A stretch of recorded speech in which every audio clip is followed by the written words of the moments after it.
What happens when one of YouTube's most popular cooks becomes a gardener? I'm hanging out on a few hours of sleep out in Long Island, New York at Mike from Pro Home Cook's house, one of my favorite YouTubers to learn how to cook. And in fact, he's who I first learned how to bake sourdough bread from. Mike's been on YouTube for a really long time. Brothers Green Eats was the first name of the channel, then Pro Home Cooks. And as his life has changed, so has the channel. It's called Life by Mike G now. We're gonna take a tour of both his garden and his kitchen. But first, we gotta find him. Okay, he's already putting me to shame with this greenhouse. I think I see him over here. Yeah. Working on the tomatoes. What's up, man? Thanks for coming. Thanks for having me. All the way out here on the East Coast. Bit of a trip. So we are here in Mike's basically commercial looking greenhouse. Yeah, this was put in about a year ago. So This is kind of all new, but the garden starts sort of over there, the natural path of the garden. Obviously, there's a lot of things that you're doing differently these days. Yeah. Like you've got, looks like an orchard here. Yeah. You changed the name of the channel to Life by Mike G. Yeah. So things have changed a lot for you, yeah? Yeah, it's funny because, you know, when I will say, when I started getting into gardening, you know, I was like all cooking. I was living in Brooklyn. Yeah. When I started getting into gardening, I started looking at different channels and, you know, naturally I'm going to learn on YouTube. Yeah. Boom, you pop up. So I have been following you for so long and I always felt like, I don't know, our content was similar in ways. I think so. It was just like alternate realities. Like you were doing gardening. I fit gardening, you fit cooking. Now I'm here coming for your spot, dude. I know. You know what? I've been seeing you put out some videos. It's like, damn, that was a good idea. That was a good idea. You're getting to a self-sufficient level almost on, looks like about an acre or so. So why don't we hop around? I see some raised beds. Let's get started. So you got like some classic garden arch entryway here. I have to say, I like it. It's traditional. Yeah, that was one of the first things I did. I knew I was going to be growing a lot of food. The deer in this area are insane. So I put up like a fortress, you know, proper deer fence, 6 foot high, and then it gives it a really nice entranceway to the garden. Yeah, look at that. And then with the deer fence, I will say it opened up so much more space to grow vertically. It almost doubled the amount I can grow because I have all of this natural trellising. And that's grapes over there, right? Yeah, I've got grapes here, and then I'm growing, you know, cucumbers and tomatoes and a lot of berries on the fence line, anything that will grow. So I would say anyone who, you know, is starting a garden, investing in a fence, it was one of the best investments for me ever. It was like a big investment in the beginning, but it's paying off big time. Yeah. This was kind of the first gardens. It's like I started out just building gardens, and with anything, it just kind of spreads and spreads. The systems grow.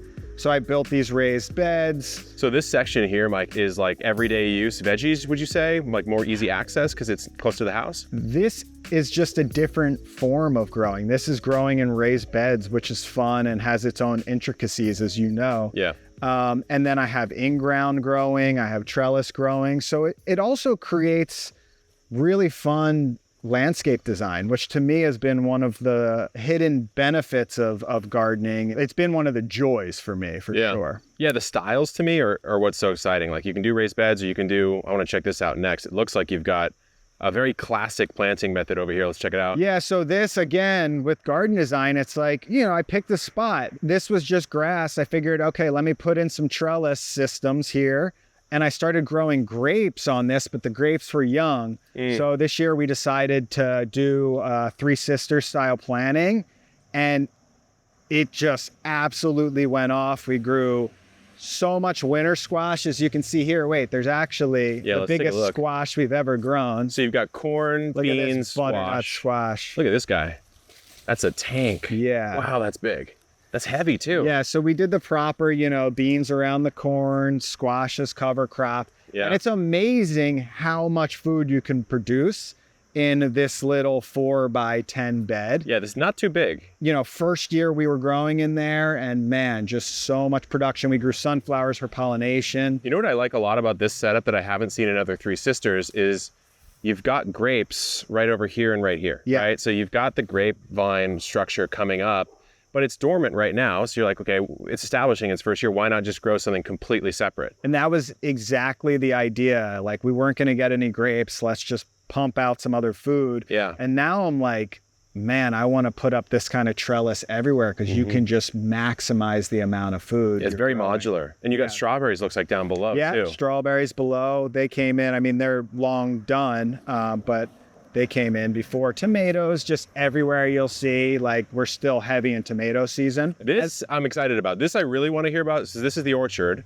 the beginning of the orchard. That was a good tomato. Yeah, it looks hydrating. good. You want one? Yeah, let me get one. We'll get garden treats as we go along. It's a big cherry. Yeah. I don't know what variety. I don't do variety. I mean, I grow different varieties. I don't care about the names. That's good. It's just the flavor and the look. That's meaty. All right, we're here in the orchard. Yes. Which is looking really good, I have to say. It's probably a couple years old. Not that much fruit production yet, but you know, that's like one of the first things you learn with this style of gardening, with permaculture, growing fruit trees. This shit takes time. It takes time. You know, and it changes your mindset. It's like, I'm gonna plant this apple and, you know, I won't be getting fruit until my daughter is like grown 5 years or something, you know, which is wild. But it's such a joy to, I find, prune these trees and try to maintain their health and hopefully get fruit one day. But basically the idea here was I just love fruit. My dream was always to grow a lot of different pear trees because I'm obsessed with pears. So we've got different style of Asian pears, regular European pears, apple trees over there. We've got peach trees, anything that grows well here. Yeah. They're all bare root trees. They're about 3 or 4 years old. Yeah, that's what I was going to ask, is like the decision between going bare root or potted, right? Yeah, I mean, with this type of planting, you know, like when I'm going directly into the soil like this, I find bare root work great. Cheaper too. All these trees took very well. As you can see, I've been pruning them, doing the best I can. I will say it's, you know, it has been difficult to get good fruit production, but I think it's like continuing to invest. Like over here. The pruning job, I have to say, looks really good. The structure of these trees is nice. Here you go. You can try this. Here's like, you know, 1 of 10. So I bagged these up mostly for birds and squirrels. This is what do we got here? Shinseki, I believe. Yeah, Shinseki. Nice. Yeah. Okay. Is this ready? Yeah. This is an honor. It's like one of the 3 pairs I that saved you got that in one the for season. you, trust me. Make it look like I actually had some success here. Not bad. That's good. Here, you want to bite the other side? I'll bite people share this pair. So juicy. Like, again, this was the dream. I love Asian pears. They're so expensive. They're hard to find. I just wanted an abundance. I haven't met someone in my life. You might be the first person I've ever met that holds pears in as high regard as I do. I think pears are superior to apples by far. I have grown my affinity towards apples over the recent years, I will say. Apples are good, especially on the East Coast. You might be a little biased because you're definitely not getting the I can best grow apple. 2 types of apples, guys. I can grow the Anna apple and the Dorset golden apple, and that's it. Like good apples here are I can't do anything else. I just don't have that zone. You know? Exactly. And that's, you know, that's the beauty of gardening is like working with what you can grow and just honing in on that. Like you'll find over there, I have some persimmon trees. Do you want to go over there? Let's take a look, man. Yo, hold on, Mike. I got a quick phone call to take. Jacques, what's going on, man? I'm in the middle of filming a tour with my boy Mike G. Hey, sorry, I'll make this quick, but I accidentally set the entire site on sale with like some of the raised beds again? 40% off. Again? Yeah, and I can't turn it off. I can't turn it off. I'm sorry. What'd you do? How much is it off? 40% off on some of the birdies beds. Most of them are 30 only. And there's seed starting. It's pretty much everything we sell. The whole store is up to 30%. We weren't supposed to go live with that for another week, man. I know, and it's unfortunately going to be live until the 2nd. I called support, but I can't turn it off. Okay, so we're live now on you're saying you just set the whole store on that big a discount from now until December 2nd? Yeah, on everything. On everything. Oh my God. Pretty much. Okay. Well, we're just gonna have to spin this as like our huge blowout sale and like pretend like we did this on purpose or something like that. I mean, our customers are gonna love it, but I don't know. I mean, you and I are gonna have to have a chat when we get back. Yeah, I figured we would. Okay. All right, man. Well, look, I gotta get back to this tour, but hey, you know, happy Black Friday, Cyber Monday to the Epic Gardening audience, I guess. Somebody wins. Somebody wins. All right, I'll talk to you later, man. All right, later. All right, peace.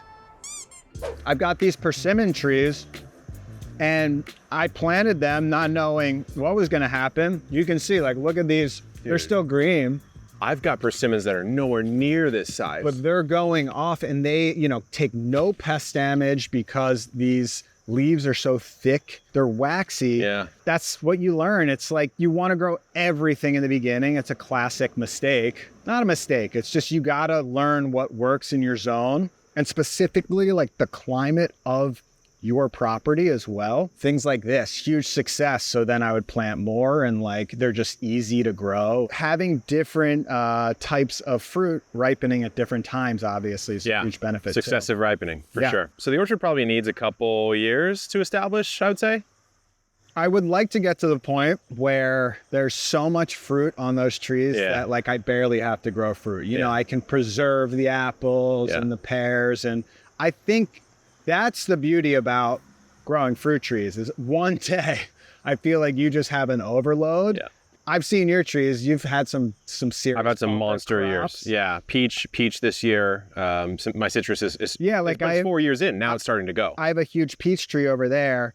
Totally got wiped out by squirrels this year, but it was loaded. So you learn, it takes time. Okay, so here we have another method. This is more of your classic kind of I call it the market farmer method. In-ground. That's exactly standardized rows. Yeah, with compost in the beds, wood chips in the rows. That's exactly the goal of this garden, just to produce as much, vegetable action as possible, the annuals. Yep. And I love growing in the ground. If you do have natural soil, you just, continue to enhance the soil over the years.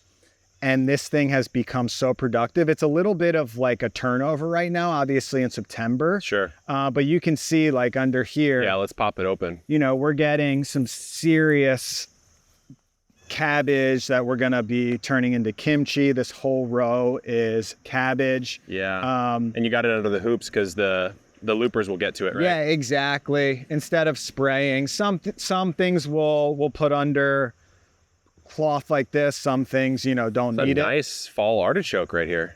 Yeah, this came up again. We already harvested this. My neighbor dropped one off 2 years ago, so this is the second year on that. Yeah, I'm 4 years on mine now. That's beautiful awesome. crop. And then this is an interplanting I haven't seen before, which is potatoes and then varieties of basil and onion. We already grew and harvested a whole batch of potatoes. We're growing them again for like a fall harvest, and they're doing pretty well. There's a whole nother row over there of potatoes. So I think we'll get a decent harvest, which is nice. In here, we've got beautiful looking broccoli coming up. Yeah, look at that. This is the only way I've found as well to protect from any of those brassica crops getting hit by those butterflies. Yep. And then over on this fence line, a lot of tomatoes, a lot of berries. Actually, I've got some berries. This is a second crop of berries coming in. We already harvested. What's nice is like you made the deer fence, like you mentioned, 6-7 feet tall, but it was done in a way that it's basically a property perimeter trellis. Yeah, at first I was just so happy with the way that it created boundaries in the garden. You have a fence around your entire garden. I think it really created a sense of space where it cut off the garden. I knew what I was working with and I could see that boundary, which I really liked. Yeah. And then the entire fence line over here, just berries galore. And this is like the bad sort of fall crop, but you can imagine in the spring popping off. This is like going off. Yeah, look at those guys. Little raspberries. Taste those. Yeah, let me grab one. Oh, that's still really sweet. Yeah. That's still nice. Blackberries, tomatoes, peach tree right here. Again, this thing's vigorous. Was loaded with peaches, wiped out by squirrels. Is this just, this is not compost, right? This is just a chip pile? This is, so that's an important thing to talk about. So I've probably since 4 years ago taken on 15 to 20 piles like this, and these are completely free. There's so many trees here on Long Island that need to be cut down. Yeah. They just planted way too many trees in the suburbs, and they cause all types of issues with the power lines and falling on homes. So they're willing to drop this off for free because they have to pay to dump it. I put these wood chips as the mulch everywhere, and it creates that sort of food forest-like infrastructure or ecosystem. You mulch here, that's your forest floor. They just continue to break down and make compost. And then like if you look under here, it doesn't take long Oh, to yeah, just look at that. dig into beautiful soil. That's nice. And this is just wood chips breaking down from, a year. Yeah. So Crazy how fast it can go sometimes. it's amazing. I remember first, hearing about wood chip gardening, and like I had no idea. I'm like, you can just put wood chips down. Back to Eden. And the back to Eden style, like you can just put wood chips down and it turns into soil. Like it didn't make any sense to me. In reality, 1 year of this, it's incredible. And then it holds so much moisture. This is what I did on my property too. Yeah, I got about 3 or 4 loads, something like this size. Actually, my neighbors had trees kind of like this over here. I remember They when chipped that it was right into the yard. Yeah. And then I spread it over, especially areas that you're not going to garden in for a while. Yeah. 2 years goes by, then you have great soil. Yeah.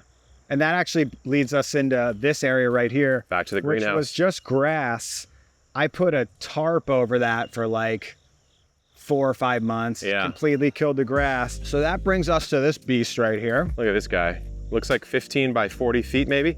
Nailed it. Exactly. Sixth sense. I've only had this thing for a year. It's changed everything. Yeah. The amount of food I can grow in here might be like 3 times the amount I can grow out there. Same size plot in that in-ground bed. I feel like for the first time, like I've been gardening forever. The gardening never stops. Maybe 2 months, January, February, where the sun is so low that like nothing grows. But I feel like I'm in, not San Diego, but I know you're gardening all year round. Yeah. This gives me the ability to kind of get more on that level, which I love. Yeah, no, this is amazing. And you're doing like, again, like kind of like a market farmer greenhouse technique with these. Talk to me about the way you're doing this tomato right here. Yeah, I mean, these techniques from farmers, obviously they're tested over years, and this is a high tunnel. This is what they use on farms. I remember every farmer I talked to, they said the same thing. Everything grows better under cover. Oh, for sure. And it's just, this type of setup. You've got the strung up tomatoes. If you look at these vines, I planted these tomatoes like 4 or 5 months ago. Yeah. Like this one tomato right here. So this is almost a lower and lean style tomato then. This is exactly a lower and lean tomato where So you've got the stem coming out right there. And then this was probably going straight up where your hand is. it was going straight up. Yeah. And then we've leaned it. We cut off all the growth. There was like a month when it was really hot and they looked like they weren't doing great after their initial growth. And they just, you can see they look like they were just planted. Even though it's crazy. I've never experienced this. These are what, before. 3, 4 months old, right? 4 or 5 months. Yeah, old. and there's like no disease Yeah, on like, them. look at Beautiful looking this. tomatoes. Yeah, look at that. And you're stringing it up over the rafters now. Yeah, like with the Which is great. cherries have kind of gotten out of control. I would like to plant even more peppers and eggplants. That's something that did so well. You can see like the peppers are just absolutely Look at going that guy off. right there. And they love the heat. Same with the eggplants. Japanese style, right? They and then we've got a lot of spicy peppers here. Like these are just loaded. Oh, habaneras. One of my favorite. That would be the non-spicy habanero, I mean, it's still a little spicy, so be careful. I'm gonna be careful on that guy. And then I'm growing tobacco here, which I was is gonna an ask, experiment. like, is that what I think it is? Yeah, so if you come to the back of the greenhouse, this is a complete experiment. This is the drying process. No So way. it starts off like this. The leaves will yellow, and then the yellow dries out, turns to what looks like tobacco. So is this like, no, it's not quite final, I guess, it still right? has to dry, and I would like to try to make some cigars. That would be, from seed to cigar. It smells like tobacco. I'm fermenting some downstairs, Wow. which smells even more intense. Yeah. But really cool process. And you can grow it at home, right? Yeah, Yeah. I think so. Yeah. Well, Let's hope. If not, if we'll you cut it can't, out. this isn't tobacco. So we'll continue to start planting, spinach and things that can handle frost, and we'll just grow them in there for a while. Yeah. Right here, Cam. Oh, the figs. Look at these guys. Take that thing. That is ready to go. Cheers. Cheers. Nothing better than a figgy. Wow. I ate an ant. You see that? Yeah. They're in there. Look at that. A little extra protein. Damn, that is a really good fig. That's a really good fig. I would like to grow more of those. Yeah. In So- containers too. It's working. Yeah. So this area is more shaded.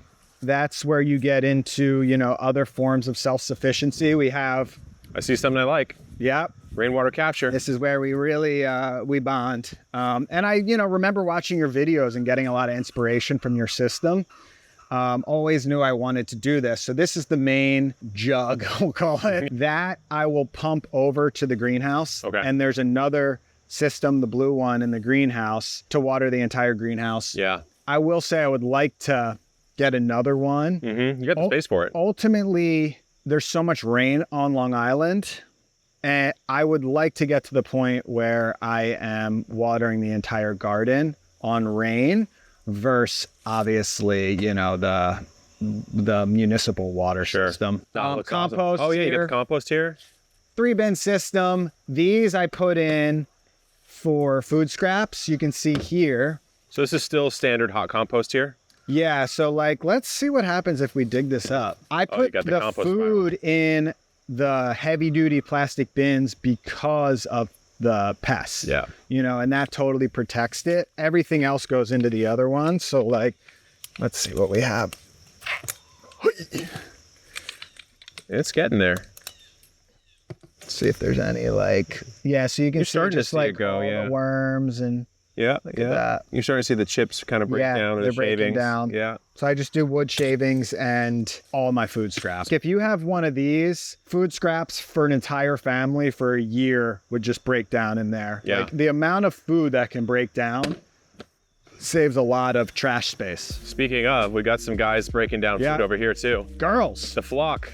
Something I've been kind of developing and shifting and changing over many years since I got here. This is the coop. I put in this net. We have a lot of hawks in the area and they are vicious. So this net gives them the ability to free range in a much bigger area. So here, your outdoor covered run is where we are right now. Yep. And then you got the indoor run, and Yep. then you've got the hen house with the egg hutch. Exactly. Yeah. Some highlights of the coop: automated rain watering system. Yeah. So this is what they drink. Comes off the roof. There's a pump circulating it to this pipe right here, Oh, which is yeah. a chicken pecker. So that continuously circulates, keeping it fresh. And I never have to water them, which is, I never have to give them water. That's a beautiful setup. Do you have like a heating element on it because it might freeze out here? There's a heating element Yeah. for the winter that I put in. I mean, standard chicken coop, I do ferment feed. I just put a video out on this. Oh, this guy's ready. This girl's ready Yeah. for it. Look at that. Oh, yeah. They love this stuff. Such a good way to get extra use out of the feed. And then let's see if there's any. We did harvest the eggs this morning, so I doubt Probably not that one. went into Kevin's belly earlier that this was morning. Oh, so this is nice. Yeah. You got a 5 hutch Yeah. system here. Is this That's- coop DIY or did you So I grab it? actually inherited this coop from the past owners, and I moved it and built everything else. Yeah. So that was nice. They had a system that worked. So we're about to go in to the actual kitchen Yeah. where a this- lot of this produce goes to, but we've got a nice kind of classic landscape here. Yeah, not much going on right now because it's the end of summer, but this is all perennial beds for pollination and just beauty. And this path I put in kind of takes you to the entrance here, and we'll go inside. Let's do it. Put the pruners. We've got some I see some Epic 6 sellers. I see a product I like right there. ready to Yeah. go. Maybe They've working out always, for you. I mean, if you're using shitty cells at this point and you're watching the channel, that's a bit insane. You're at making a this mistake. point. We've got some edit bays over here. It's where the magic gets made Yeah. for Mike's videos right there. The next level of self-sufficiency for me, always just kind of, every year, just adding additional self-sufficiency. Bees are next for me. I do find every homesteader says this, to not overwhelm yourself. And even just bees, I'm taking a course and it's wow, that's a lot. There's a lot. So that is my next, that's my next education. This is something you don't see in San Diego, a basement. Do they not do basements in? I don't even know if a single one exists. Yeah. Oh, that's crazy. Isn't it? Basement life is such an East Coast thing. I need that life. So right here we've got, we'll call it the preservation room. So these are all, things we've grown. I would like one day to this just be filled to the brim with just a supermarket of food. Yeah. Garlic.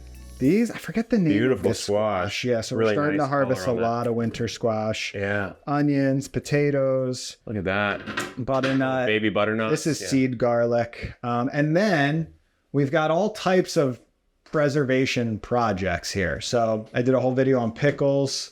We've got sauce coming in, beer. We've got miso going on in a few of these jars. I love fermentation. It's like a big focus of my channel. This room to me is just like the best. And again, my goal is just I want to come in here, just things bubbling away. Yeah, no kidding. Science Like a mad scientist. everywhere. This is every gardener's eventual dream. Yeah. Is to get to the point where you're seeing this. And You've got honestly, your racks. I have just gotten to this point this year. I've always done fermentation projects, but just starting to get to the point where like jars are really being filled up. Yeah. Actually, I want to show you this real quick. Let's go. This we call the pickle fridge. Whoa. This is actually guanciale right here curing. Again, just this is all lacto fermented. That is actually canned.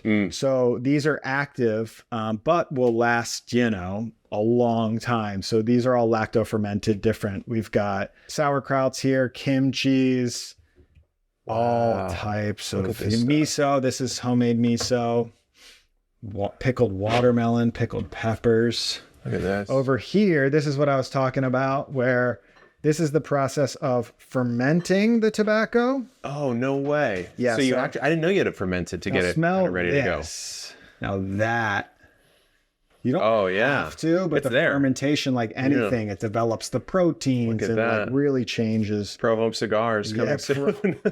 And then over here, we've got, this is the indoor seating room. Not much going on right now. We've got some spinach growing, a few other things. I'm seeing something I like. Yeah. Not only that, but you're not making the like most classic seed mistake. Like the lights are super close to this. Yeah, I learned that the hard way. Yeah. This area is because it can be so hard to start seeds when it's hot out. Yeah. So we'll take it inside for like summer months. You got the classic seed storage. Yeah. I swear this looks like literally my box. Like this exact same labeling style. Yeah, I don't know who I saw that on YouTube, but that was probably watched the same video. Yeah.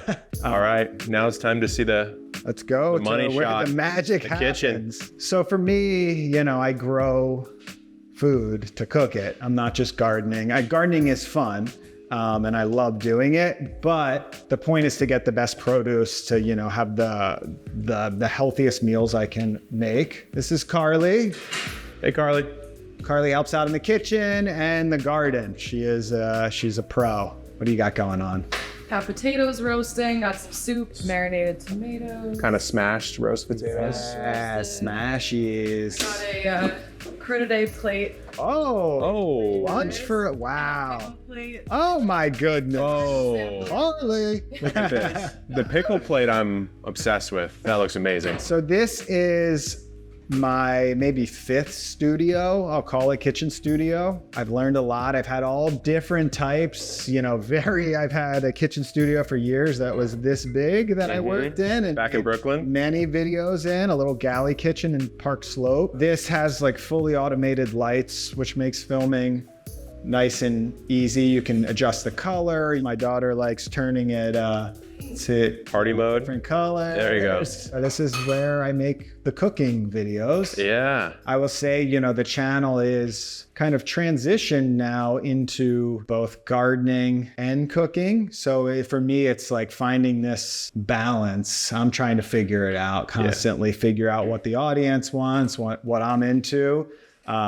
Obviously for years, I just made cooking based videos. And that's why it's now Life by Mike G, right? Yeah. So that was the big change. I rebranded from Pro Home Cooks. It was great for my inspiration for many years. It was very much, becoming a better home cook, like a channel just focused on that. But once the gardening came in and I, kept developing my passion for that and seeing where that was going, Pro Home Cooks it was too much of like a box that I was contained in because I felt weird putting out videos on chickens or bees or something like that. And that's, I've always tried to build a channel based on what I am inspired by. That's why it's called Life by Mike G.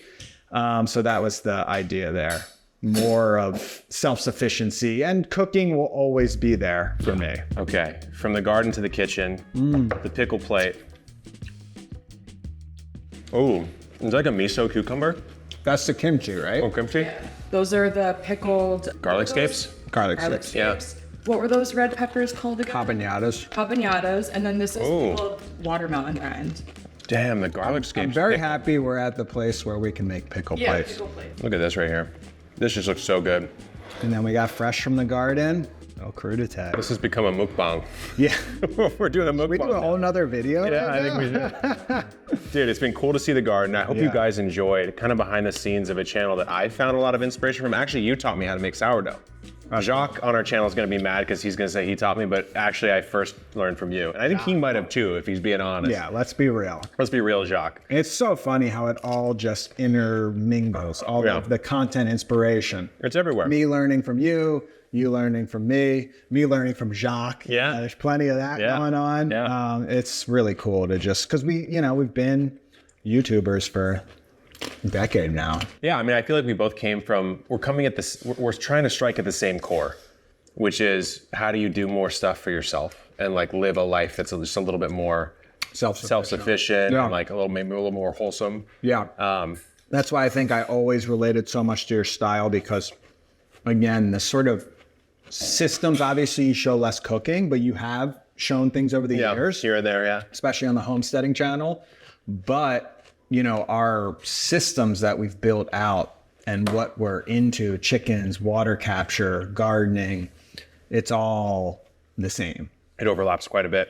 And we're not like full on homesteaders. It's a weird, I don't know where I fall into. I wish Yeah. there was a name for it. I still call it homesteading because I don't want to gatekeep the word. Yeah. But I do agree, like we're not off grid. Yeah. Rural homesteaders for sure. But I think that's kind of the point, right? Yeah. Because most people don't live that way. Yeah. And so you can have a beautiful pickle plate, Yeah, in your own backyard. And speaking of, I'm gonna get into it. Yeah. Thanks for having me out, man.